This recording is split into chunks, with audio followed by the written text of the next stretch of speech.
The morning sky over northern Ukraine was a dull, lifeless gray, the kind that seemed to swallow the horizon whole.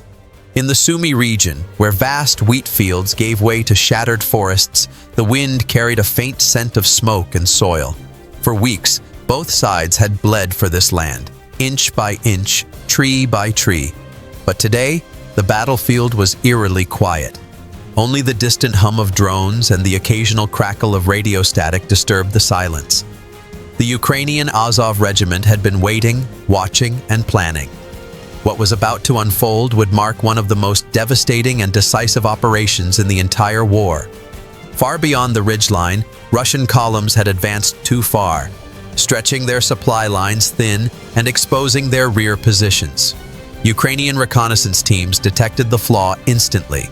Using high-altitude drones and encrypted surveillance feeds, they mapped every convoy, every armored vehicle, and every movement of the enemy trapped deep in a narrow valley. The Russian troops believed they were preparing for another push westward, unaware that they had already walked into a perfect trap. At 4:20 a.m., the first phase began. Ukrainian artillery crews received the coordinates and adjusted their aim. Moments later, the night erupted with the roar of outgoing fire. Dozens of precision-guided shells rained down on the valley floor, striking fuel trucks, ammunition carriers, and command posts. The ground trembled. Fires erupted across the Russian encampment, illuminating the darkness in an orange glow. Caught completely off guard, Russian units scrambled for cover, but their communications were already in chaos. Every escape route they had counted on was under Ukrainian observation. When dawn broke, a thick fog rolled in from the river, masking the next phase of the assault.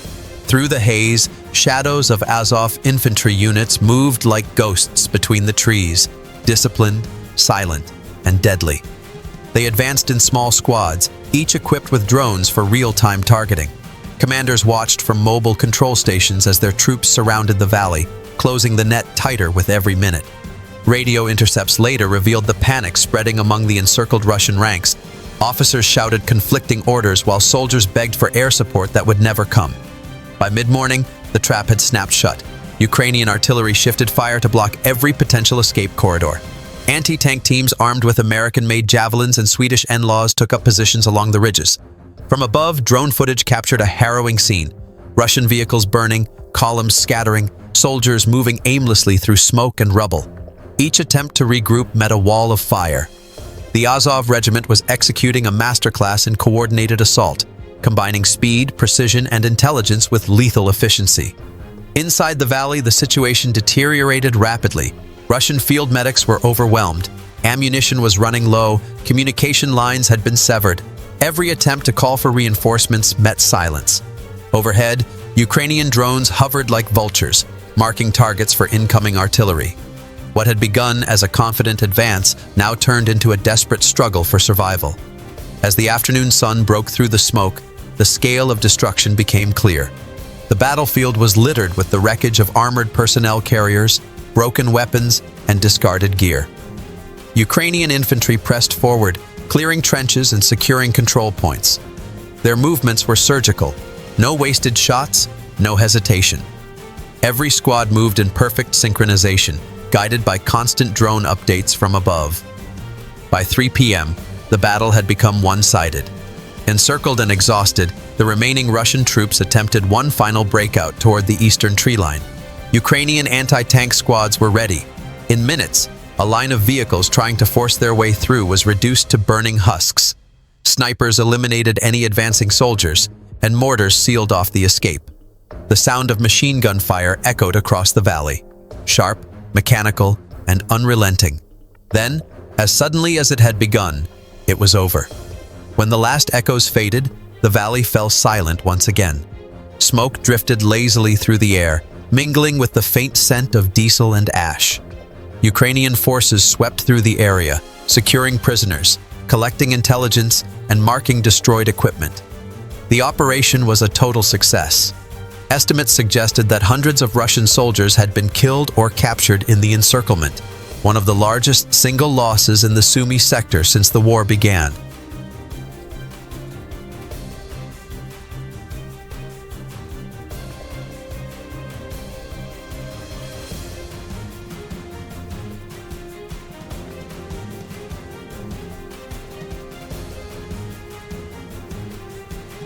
For Ukraine, this was more than just a victory. It was proof that strategy and adaptability could triumph over sheer numbers.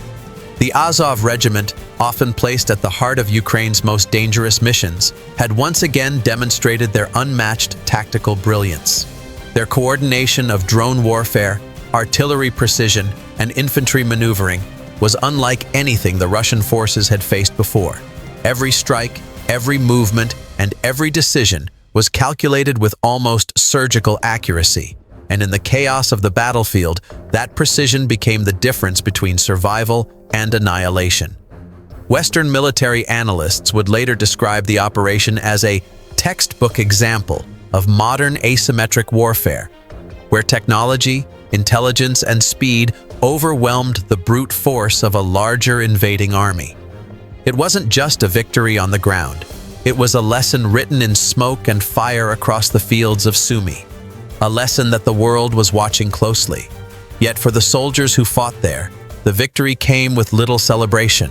Many had lost friends. Many had seen the impossible up close, the cries of the wounded, the confusion of sudden explosions, and the haunting silence that followed when the gunfire stopped. The battlefield was littered with the remains of war, burnt vehicles, shattered helmets, torn maps, and radios that crackled faintly with broken signals. That night, as the sky turned black again and the wind carried the faint smell of smoke across the plains, Azov troops gathered quietly among the wrecks. They cleaned their weapons in silence, checked their ammunition, and prepared for what they knew would come next. In their faces was no celebration, only exhaustion, focus, and determination. The war was far from finished, but in the Sumy region, they had turned the tide.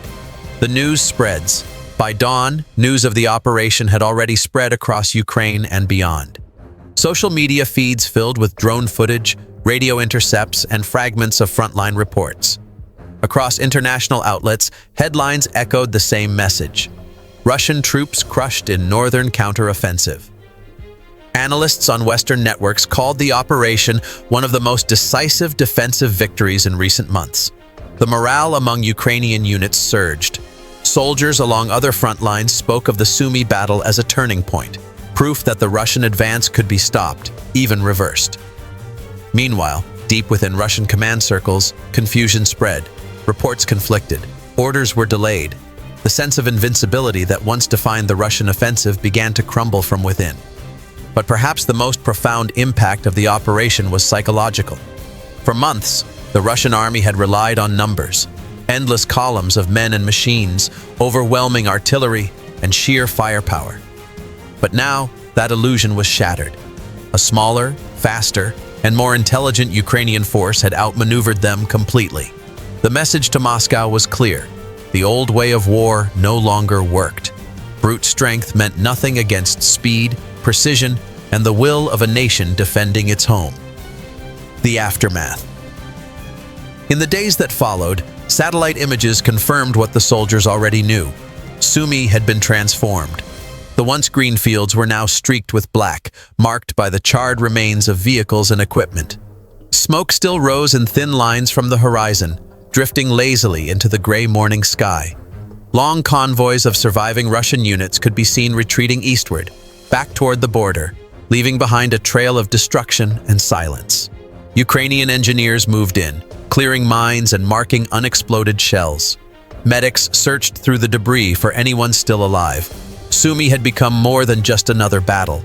It was a symbol of defiance, a living testament to Ukraine's capacity to adapt, evolve, and fight smarter. The Azov Regiment had once again proven why their name carried such weight on the battlefield. They weren't just soldiers. They were tacticians, innovators, and guardians of a land that refused to fall.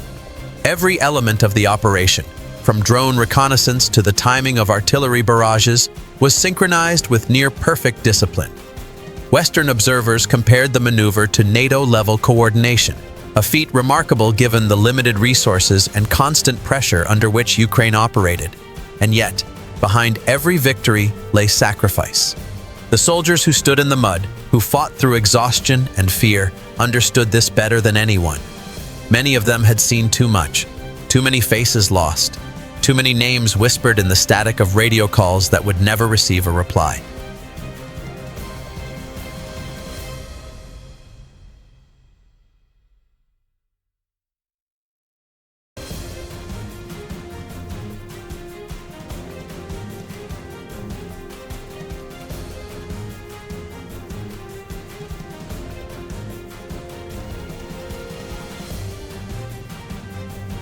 The message of Sumy. What happened in the Sumy region would later be studied in military academies, not just as a battle, but as a transformation.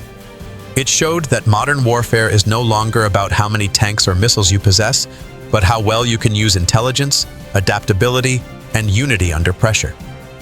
Ukraine's defenders had rewritten the rules of combat. In the face of overwhelming force, they used mobility and precision to dismantle a far superior enemy. And as the dust began to settle over the valley, the world began to understand that this was not just a regional conflict. It was the birth of a new kind of warfare, one defined by innovation, courage, and the human spirit. Across Kiev, people gathered around screens and radios, listening to reports with a mix of relief and pride.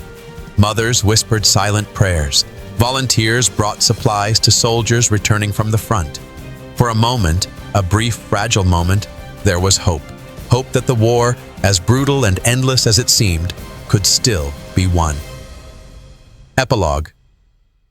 As night returned to Sumy, the wind carried with it the faint echoes of a fading battle, the metallic hum of distant engines, the crackle of burning debris, and the low murmurs of soldiers regrouping for what lay ahead. Above them, the stars broke through the drifting clouds, cold and distant, yet eternal. The Azov troops stood watch at the edge of the battlefield, scanning the darkness beyond the fields. Their silhouettes were etched against the faint glow of fires still smoldering in the distance. The land was quiet now, but they knew the silence would not last. This victory, like every victory before, was temporary. Tomorrow, new orders would come, new battles would begin. But tonight, for a few precious hours, Sumy belonged to them. It was a victory born not from power, but from will, from the unbreakable spirit of those who refused to kneel. And as the story of the Sumy encirclement spread across the world, it became clear. History was not being written in conference rooms or speeches. It was being written here, in the mud, the smoke, and the silence of men who refused to give up. Follow Delta History for more frontline stories, tactical insights, and the untold battles shaping the future of modern warfare.